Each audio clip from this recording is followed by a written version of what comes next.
تبارك الذي جعل في السماء بروجا وجعل فيها سراجا وقمرا منيرا وهو الذي جعل الليل والنهار خلفة لمن أراد أن يذكر أو أراد شكورا وعباد الرحمن الذين يمشون على الأرض هونا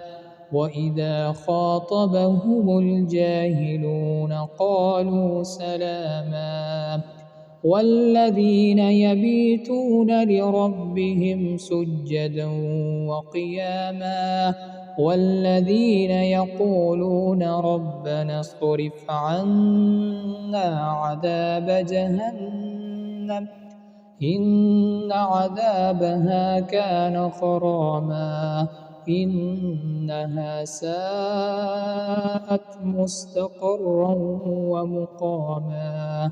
والذين إذا أنفقوا لم يسرفوا ولم يقتروا وكان بين ذلك قواما والذين لا يدعون مع الله إلها آخر ولا يقتلون النفس التي حرم الله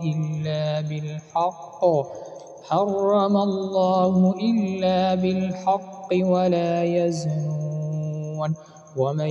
يفعل ذلك يلقى أثاما يضاعف له العذاب يوم القيامة ويخلد فيه مهانا إلا من تاب وآمن وعمل عملا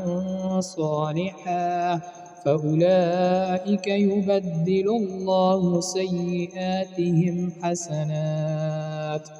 وكان الله غفورا رحيما ومن تاب وعمل صالحا فإنه يتوب إلى الله متابا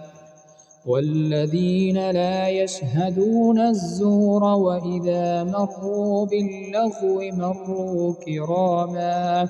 والذين إذا ذكروا بآيات ربهم